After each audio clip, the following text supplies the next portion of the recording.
너그럽고 정의로운 사람들이 모여 새로운 세상을 열고자 합니다. 착함을 바탕으로 착할 선. 먼저 시민을 생각하는 먼저 선. 새로운 정치 물결을 일으키는 신선한 정치, 신선할 선. 가려 뽑는 선거, 가려 뽑을 선. 하늘로부터 선택받은 선. 넉넉한 마음으로 베푸는 베풀 선. 이런 사람들이 새로운 세상을 만들려고 합니다. 선한 시민이 힘을 가지는 나라. 모두가 행복한 선한 시민의 나라. 선한 시민의 힘에 힘을 주십시오. 선한 시민의 힘이 만들겠습니다. 안녕하세요. 선한 시민의 힘 TV 10월 28일 녹화를 시작하겠습니다. 저는 이경태 상임대표고요. 오늘은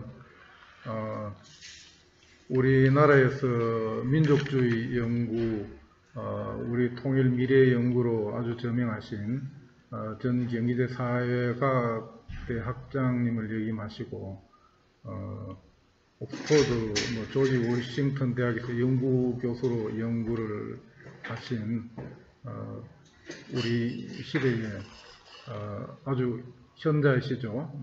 우리 저명하신 노태우 선생님 모시고 대담하는 형식으로 진행을 하겠습니다.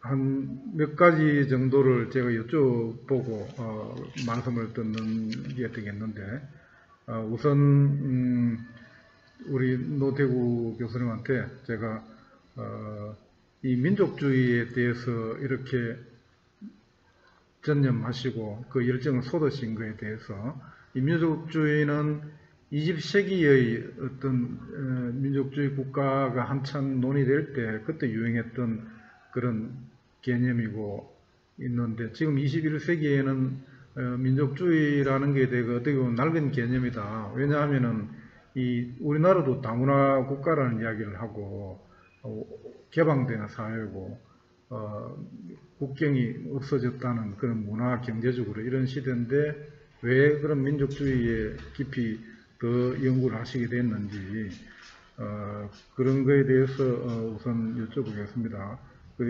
그리고 이 민족주의가 21세기 우리 한민족에게 어떤 의미를 가지는지 그 말씀을 우선 좀 들어보겠습니다. 교수님 말씀해 주시죠.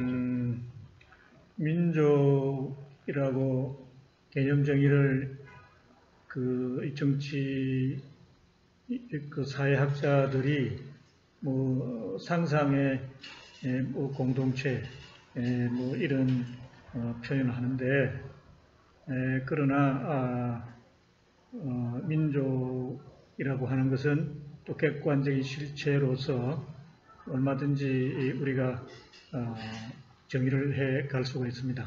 예를 들면 이스라엘 같은 경우는 민족 그런 그 개념으로 공동체로 이렇게 민족주의 이념, 시오니즘으로 이렇게 그 언어와 혈통을 중시해 옴으로 해서 드디어 2000년 만에 이게 우리가 독립국가를 세우는 이런 우리의 상황에서도 민족이라고 하는 그 개념은 민족주의 이념과 더불어 매우 중요한 것이다.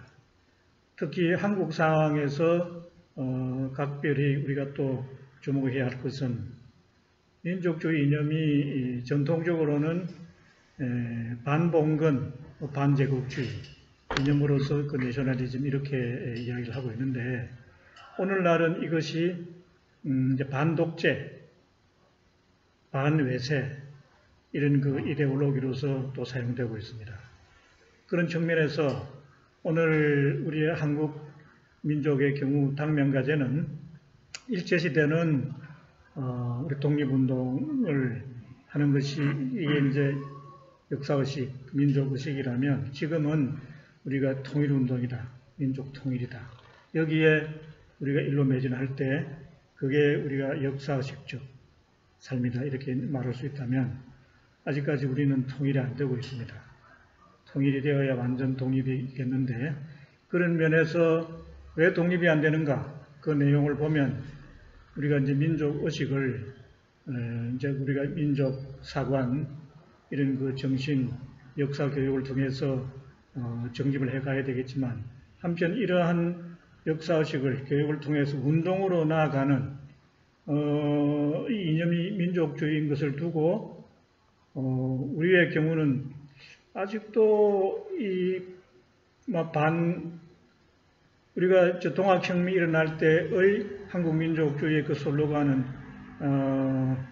반봉건 이제 제국주의였는데, 우리 일본 제국주의 다 우리가 이 봉건 왕조를 두고, 근데 지금은 이제 권력 구조는 이제 그런 봉건적인 이런 그 세습 체제는 벗어났지만, 그러나 우리가 정당의 구조라든지 무슨 이런 그 권력 그 어떤 그 구조 파벌 정파 성격을 보면 아직까지도 그 권위주의적인 아주 그 독재 권위주의 이런 그 요소가 남아 있고,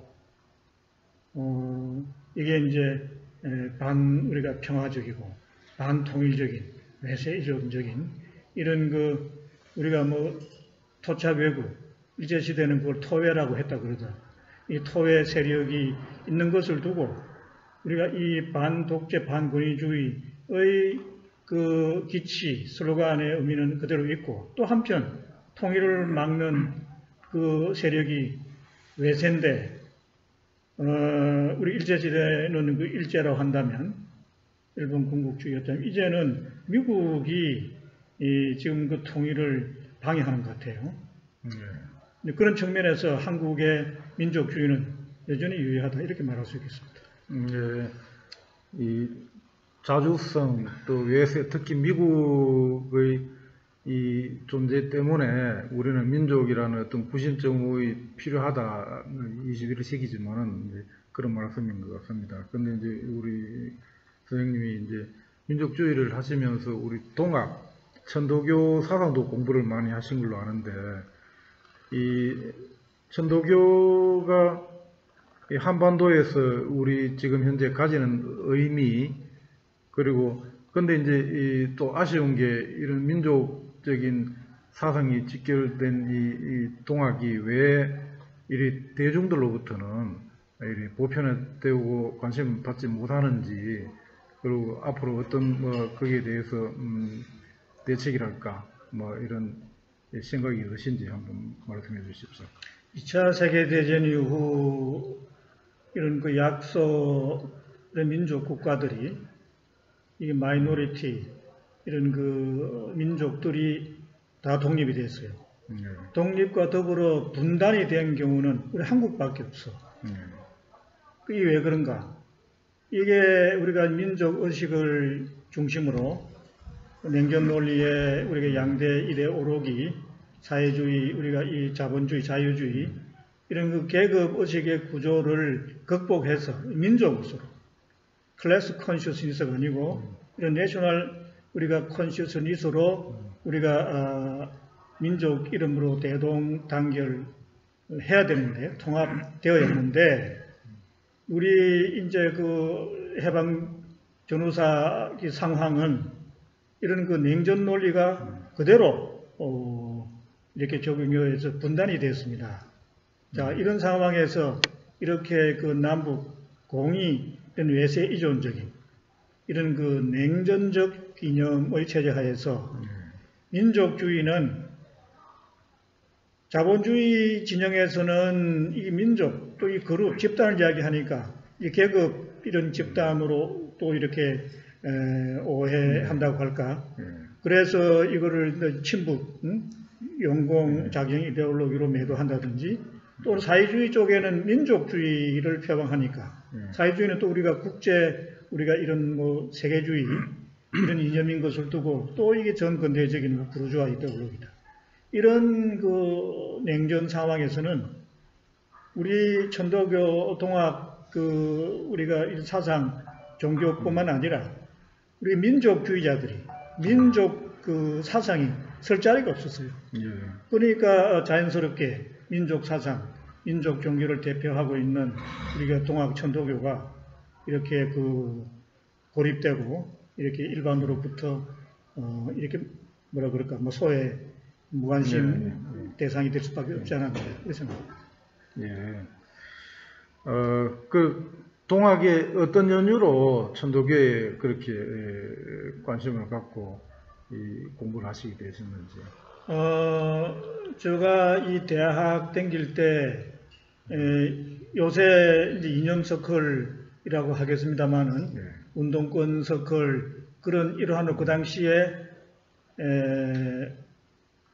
그 고대의 그 한국사상연구소 한사회라고 네. 그게 나중에 이제 그 우리가 민족 사상연구회로 그 민년으로 이름이 바뀌었습니다만 그때 그 철학과 그 최동희 교수님이 북쪽에 계셨을 때 천도교 청우당 활동을 하다가 이제 한국에 6.25 전후로 한국에 오셨는데 이분이 우리 지도 교수인데 이분이 왜 우리는 같은 동족끼리 이렇게 싸우고 동족 상대하나 하느냐 이렇게 문제 제기를 하면서 이거를 평화적으로 풀 수 있는 것은 동학의 인내전 사상 말고는 없다.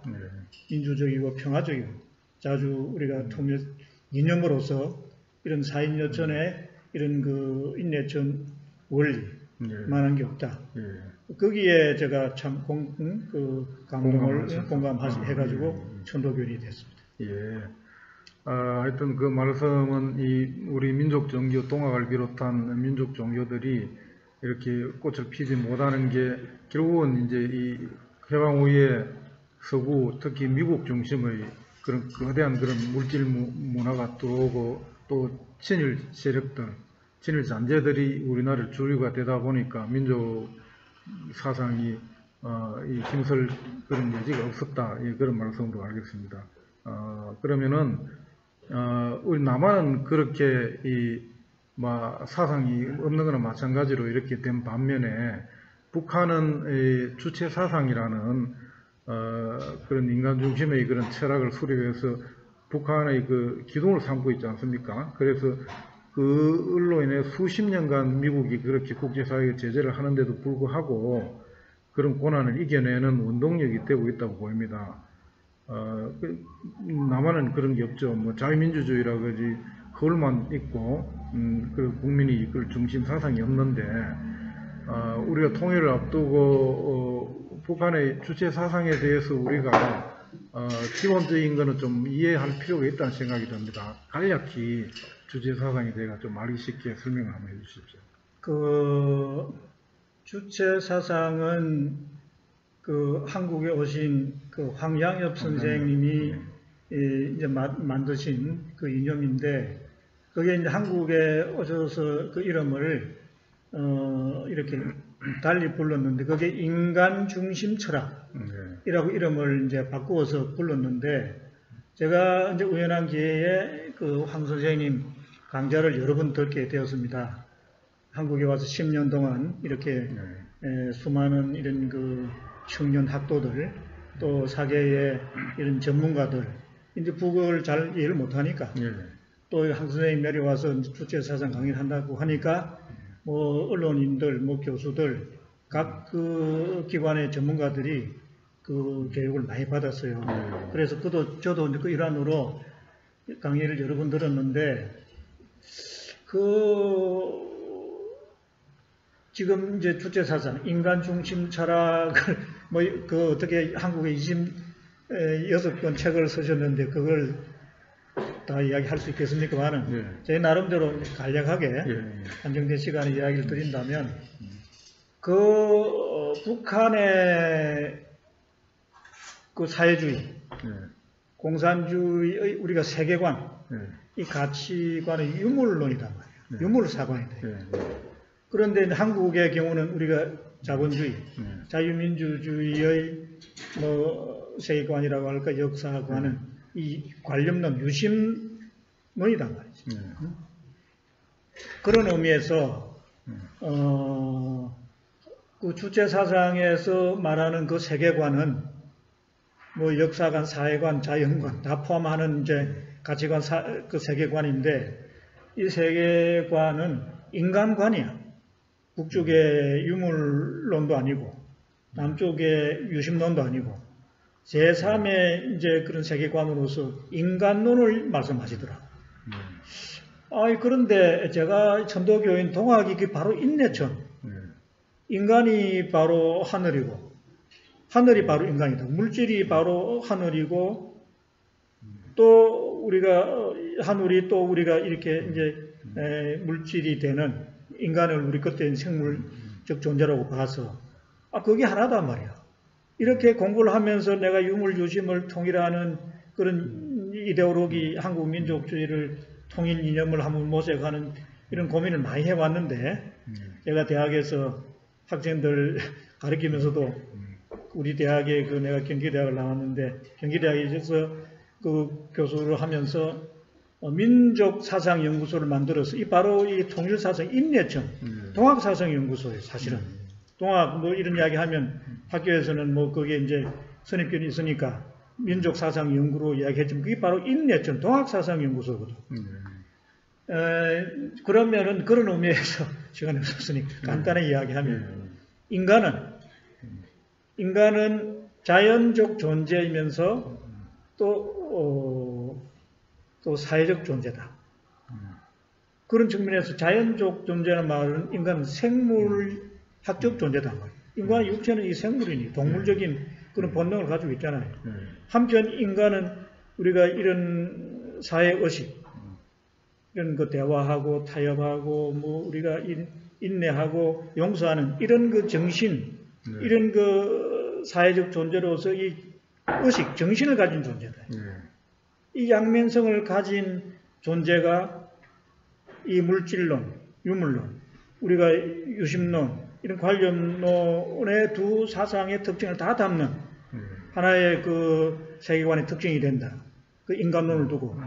또 한편 인간을 두고 어떻게 설명하시나 하면 두 번째는 인간은 개인적 존재, 개체적, 개인주의적 존재이면서 한편 집체적, 집단적 존재이다. 즉 사회주의적 존재다.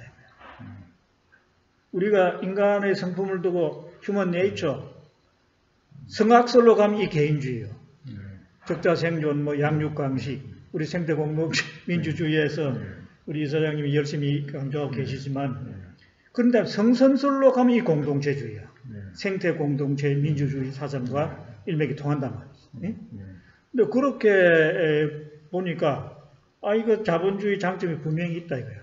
그 창의성, 또는 우리가 그 자율성, 한편 또 우리가 사회주의도 그 집체주의의 공동체성, 또 미래성, 계획성, 이 얼마든지 또 장점이 있거든. 이런 거를 우리가 이제 우리가 유물 사관, 물론 뭐 변정법은 해겔이 관련 이제 변정법에 이야기한 것이지만 그걸 유물론하고 접목시킨 게 그 유물 변정법 아닙니까? 거기 보면 그 모순의 그런 이런 그 법칙을 두고 변정법의 대립물의 통일로 나아가는 그게 그 핵심되는 이제 그 원리인데 그 대립물로 통일로 남쪽에 이게 두 개의 남북의 세계관을 인간 중심의 이런 그 세계관으로 딱 이렇게 이념적으로 이렇게 정립을 해서 통일민족주의로 가면 또 뭐 민족주의, 민주주의 한국의 경우는 같은 개념입니다. 나중에 뭐 시간이 있으면 민주주의, 민족주의가 별게 아니고 한 물체의 양면, 우리가 상생화 개념이다 이렇게 말씀드릴 수 있는데 아무튼 그런 측면에서 주체 사상의 그 특징이라고 할까 그런 그 우리가 남북을 하나로 아울릴 수 있는 그런 그 세계관이자 통일이념이 되지 않겠나 그렇게 저는 주체 사상을 설명할 수 있습니다. 본래 주체 사상이라는 게 거기에는 경제, 사회, 정치, 논리, 사회 구조 문제 이런 게 다 들어 있을 건데 오늘 시간이 없으니까 그런 말씀은 못 하신 거고 어쨌든 그 인간 중심, 인간의 의지로 이 세상을 바꿀 수 있다는 거 아니겠습니까? 인간이 가장 세상의 변혁의 중심이 될 수 있는 인간 존중의 사상이라 보이고요. 다음 기회가 있으면 그 부분에 대해서 좀 더 이야기를 나누도록 하겠습니다. 그러면 다음으로 우리 이제 말씀드렸듯이 북한의 그 어떤 국가 철학, 주체 사상과 달리 우리는 그런 철학이 없다 보니까 우리 정치 현실도 보면 정당도 이념이나 가치 정당이라고 할 만한 게 없지 않습니까? 그 정치가 그런 이념 가치가 없게 되면 자연히 현세주의로 흘러가지고 이상 실현에 있는 목표는 없어지고 오직 권력 투쟁이나 이익 추구 또 나눠먹기 이게 지금 우리 눈에 비이는 한국 정치 현실인데 그런 양아치 집단이 되지 않습니까?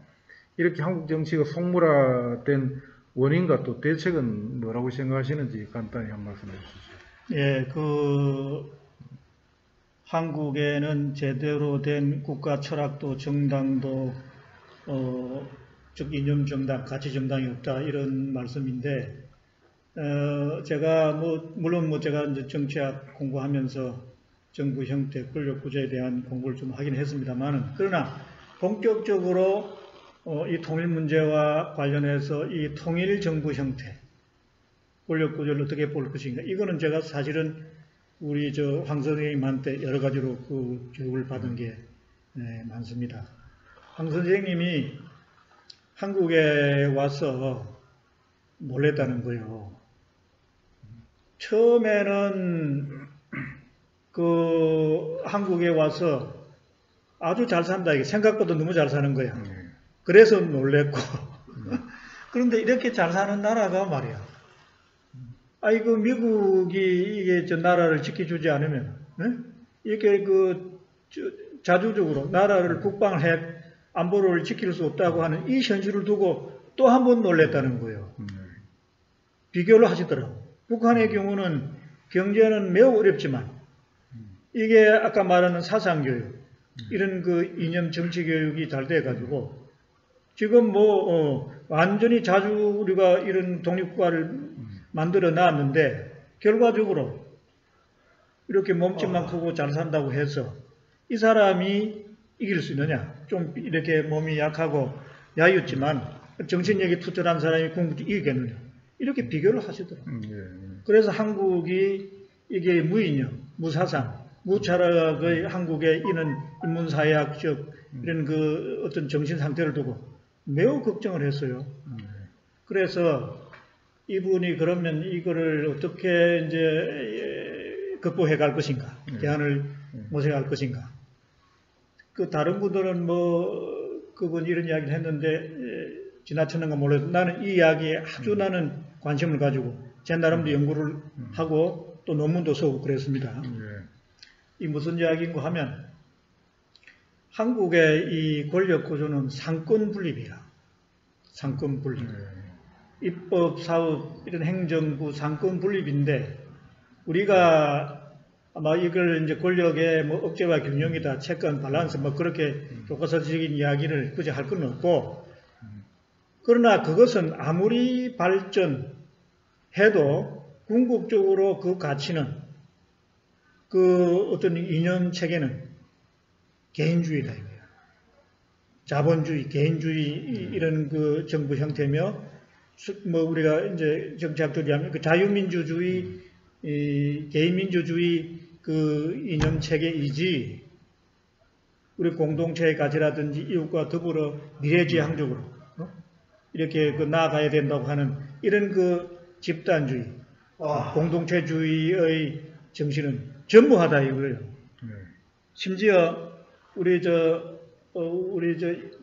이영대 이사장님 논문에도 보면 사회민주주의 지적하시면서 사회민주주의도 기초는 자본주의다 말이에요. 부르주아 민주주의에 시작된 건데 그게 아무리 권력구조가 잘 이렇게 헌법 개정을 해도 그것은 어디까지는 개인주의지 이걸 집체주의, 사회주의의 장점을 우리가 대변할 수 있는 그런 정부 형태는 아니다. 그래서 이분이 입법, 사법, 행정 기존의 권력 구조에다가 제4부 지도사상부 즉 지도사상부를 만들어 거기에 이제 집체 집단주의 장점을 이야기하는 겁니다. 개인주의, 우리 자유민주주의 장점도 물론 이야기하겠지만은 이렇게 해서 이 집체주의와 사회주의와 또 개인주의, 자본주의의 시장경제 원리 이런 게 장점이 이 계획적으로 균형을 이루는 제3의 이런 이념이 나와야 한국이 우리가 중심이 돼서 뭐 이렇게 이제 통일을 리드해 갈 수 있고 뭔가 그 이니시티브를 그 주도권을 질 수 있다. 이런 이야기를 하면서 이제 그걸 하기 위해서는 정부 형태가 제4부 같은 그런 우리가 하나의 부서가 또 하나 있어야 되고 우리가 저 대만 같은 데는 뭐 고시부, 사법부가 있다면 고시부 또 미국에는 뭐 언론부 뭐 이런 부가 있다고 하는 것처럼 이런 식으로 우리도 이런 그 지도사상부가 있어야 되고 그리고 이것을 정당의 형태로 아까 가치정당, 이념정당의 형태로 꾸준하게 이렇게 운동의 형태로 실천적으로 밀고 나갈 수 있는 우리가 이제 일종의 뭐 정신운동으로 유신 우리가 체제 밑에서 그 새마을운동 이런 우리가 또 경제 우리가 그 근대화의 그 순기능적인 있다고 한다면 이런 걸 우리 사상 통일 이런 그 이제 차원에서 이제 그런 뭐 그런 새마을운동 이런 운동 단체지만 이런 것을 정당 형식으로 바꾸어 가지고 이것을 지속적으로 중앙정당에서 또 우리가 지방 단위까지 이렇게 이제 기관을 두어 가지고 정신교육, 이념교육을 해가는 그런 의미에서 민주주의 이념당 이런 것이 새로 나와야 된다. 이런 말씀을 하신 적이 있습니다. 알겠습니다. 그 말씀하신 어떤 권력 분립 측면, 권력 구조, 뭐 3권 분립에서 4권, 5권, 6권 분립 이런 이야기들이 있는데, 뭐 그런 것도 경청할 만한 이야기라 생각이 듭니다. 그래서 저는 이제 생태 공동체 민주주의라는 사상을 제가 이제 주창을 하고 있는데, 그런 국가 철학의 근본적인 변혁이 저는 필요하다고 보이고요. 그리고 이제 모든 인간 사회의 문제는 시간이 흐를수록 불평등이 심화될 수밖에 없다는 거거든요. 시간이 흐르면은 부나 권력이나 명예나 기회가 한쪽으로 휩쓸리게 되어 있어요. 그래서 상층에 자꾸 집중이 되고 시간이 갈수록 그렇게 되기 때문에 그게 사회의 이치인데 그 부분에 이제 저는 착안해서 이 민주주의에서 선거로 자기를 대표로 사람을 뽑는데 저는 이제 그걸 경제적인 계급별로 나누어가 완전 계층형 비례대표제로 계층별로 국회의원 정수를 정해놓고 뽑아야지 계급이 그대로 대변이 잘 돼서 이 사회가 자연스럽게 이 격차가 줄어드는 그런 사회로 간다고 이제 그걸 저는 아주 중요하게 생각합니다. 그리고 이제 마지막으로 이제 좀 여쭙고 싶은 것은 지금 현재 이제 새로운 세계에 들어와서 이 4차 산업 사회 이야기가 있고 그 자본주의의 어떤 모순의 부작용은 지금 심각히 이제 극대화되어 있고 그거의 하나의 부작용의 한 측면이 중요한 게 기후 문제 아닙니까? 지구 생태계가 지금 붕괴되고 그거 하나의 일환으로 이제 코로나 문제도 그렇게 볼 수 있는데 지구 문명의 대전환이라고 보입니다. 그래 이런 그 지구 문명의 대전환을 앞두고 민족주의 우리 노 선생님이 연구하시는 민족주의가 어떤 함의를 가질 수 있을지 그 관련 좀 말씀해 주시죠. 아까도 이야기했습니다만은 이 시대의 한국 사람으로서 이러는 그 민족 의식은 역사적 당면까지는 우리가 민족의 통일이겠죠. 그러나 현실은 우리가 냉전 논리로 해서 통일에 대해서 의견이 분분합니다. 그래서 통일은 우리가 시간을 두고 하더라도 일단 그 한반도에 뭐 우리 권력 구조 뭐 이제 국가 연합이라든지 연방제 이런 그 일민족 그 뭐 일국가까지 안 가면은 뭐 이국가 양체제 이런 거로 해서라도 이렇게 냉전 논리 여러 가지 이제 그 선입견 불안하게 생각하는 사람들을 우리가 안정을 시키기 위해서도 이제 그런 식으로 우리 권력 구조를 좀 이렇게 이제 논의를 해서 그 결정을 하고 그래야 궁극적으로는 우리 한반도를 살아가는 우리 한민족 공동체가 영구히 평화로워야 돼. 영구 평화. 그리고 공동 번영을 이루게 해야 돼. 그래야 궁극적으로 그 시간이 이제 될지 모르겠지만은 여기에 이제 우리가 자주 통일로 아주 민주적으로 평화롭게 이렇게 넘어갈 수 있도록 하는 이런 그 과제가 저는 이념으로서 민족주의만한 게 없다고 생각합니다.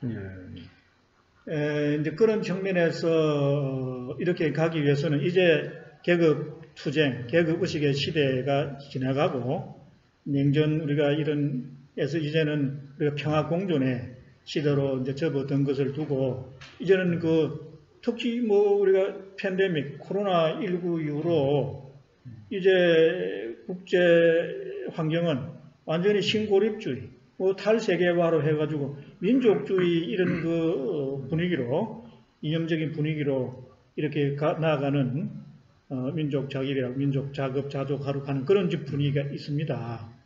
그런데 우리는 하물며 이 분단 논리를 두고 통일로 나아가는 이념은 저는 이게 내셔널리즘.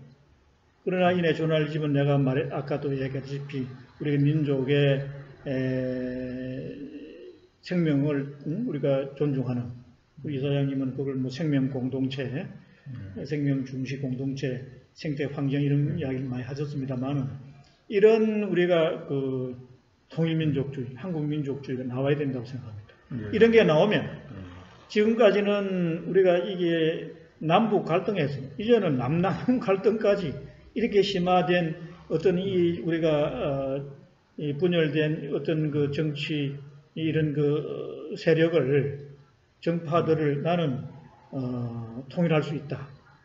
즉 우리가 일제시대도 그렇고 우리가 해방 전후사에 그리고 민족주의자들이 남북 협상, 남납 합작을 하든지 해서 어떻게 하든지 우리는 민족이 하나가 되는 통일하자고는 그 노력을 하는 민족주의자들이 있었지 않습니까? 백범, 김구선생, 우사, 김규식, 민족 자주연맹 노선이 다 그런 거거든. 그래서 이런 좌우합작, 남북 협상으로 우리가 나아가는 의미에 있어서 그 이념은 저는 민족과 민족주의라고 하는 그 개념에 나는 정확한 인식과 이해가 있어야 된다. 제가 알고 있는 민족이란 그걸 이제 좀 더 개념으로 좀 구체화시키면 그 가치가 전통 또는 이해, 인터리스트 또는 이상, 이념, 미래지향 이상, 아이디얼스 이 세 개의 가치를 우리가 요인으로 하는 그 공동체가 역사 공동체가 사회 역사 공동체가 그게 민족입니다.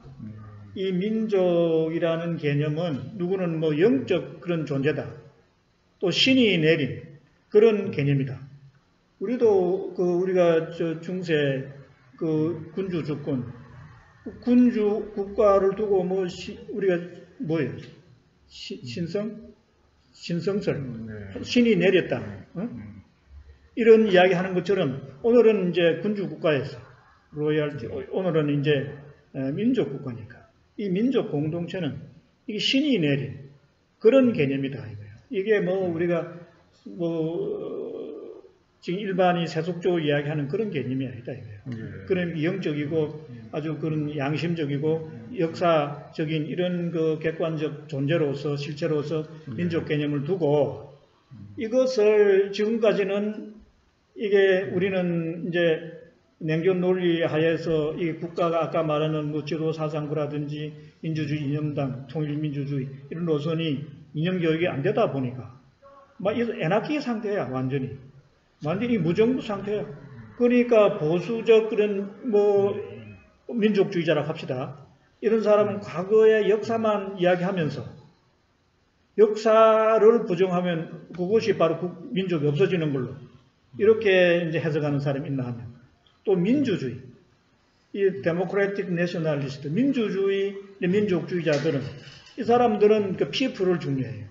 시티즌 이런 그런 인종이라든지 혈통 이런 것보다도 언어보다도 그래서 교육이나 국가의 내셔널 웰스를 두고 이 공평한 분배 여기에 평등한 가치를 추중하는 이런 또 하나의 민족주의 도선이 있나 하면 한편 세 번째는 리버럴 내셔널리스트 자유주의 민족주의자들은 또 쭉 자기 나름대로 또 이게 이제 일종의 중산층 미들 우리가 클래스 중심으로 이제 그 가치를 추구하다 보니까 이 사람들은 이제 그 정의의 지배, 즉 법의 지배, 그러면서 민족 자기를 이야기하고 국제 질서 속에서 평화와 국가 어떤 민족 국가 간의 무슨 호혜, 굿윌 이런 거를 내용을 하는 국제 질서 이런 걸 또 주장하는 리버럴 내셔널리스트가 있습니다. 그래서 결론적으로 우리가 앞으로 남북 통일로 나아가기 위해서는 이런 그 모든 민족주의를 개별적으로 이렇게 생각하는 이런 개념들을 우리가 다 종합하고 우리가 통합해서 그래서 그야말로 모든 정파 이런 그 민족주의 노선을 달리하는 이런 세력들이 우리 이제 그 민족주의 이름으로 우리가 당군 민족주의 배달결에 우리가 이런 그 홍익인간 아까 유도 시화 이런 정신으로 우리 뭉쳐서 나아가는 이런 의미에서 그런 의미에서 제가 해석하는 그런 의미에서의 민족 개념이고 민족주의 개념이라면 저는 우리가 통일민족주의의 이념은 그 보편타당한 그런 그 가치를 그런 그 이념을 지금도 저는 그 객관적으로 타당한 이념으로 받아들이고 있다. 알겠습니다. 하여튼 지금은 이 모든 문제가 지구 차원에서 지구 공동체 차원에서 우리가 고민하고 해결해야 될 그런 차원을 접어들었는데 이 민족주의라는 거는 그런 차원에서는 조금은 이제 그 결을 달리 하겠지만은 지금 우리가 이제 민족 통합이나 통일을 앞두고 있기 때문에 우리 민족의 정체성과 민족으로서 이 단합을 하기 위한 그런 차원이 필요하다는 말씀을 알겠고, 근데 이제 그 민족의 어떤 우리는 신성한 천손의 사상 또 이런 거를 올바른 방향으로 갖지 않게 되면은 타민족이 되기가 폐쇄적이 되고 적대적이 될 수 있거든요. 그게 조금 더 지나가면은 이제 민족 우월주의에 빠져가지고 그게 심하면은 나치 인종 우월주의 이런 데 갈 수도 있는데 우리 노 교수님 말씀하시는 그런 건 아니고 이 민족주의, 열린 민족주의, 긍정적인 그런 말씀을 하는 걸로 이해를 하고 오늘 이제 소중한 시간 내주셔서 고맙고요. 다음 기회에 또 이제 더 많은 말씀을 듣도록 하겠습니다. 마지막에 어니스트 레넨이 민족주의를 아주 자유민족주의로 좋게 이야기하다가 독일의 비스마르크의 독일 민족주의를 보고 이제 민족 우월주의 이제 이런 걸 경계해야 된다 이런 말씀을 하셨는데 우리 이사장님이 이제 그런 부분만 경계하면 민족주의의 훌륭한 장점 이런 게 얼마든지 있다. 특히 우리 통일 한국 건설을 위해서는 더욱 그러하다 이렇게 말씀드립니다. 감사합니다.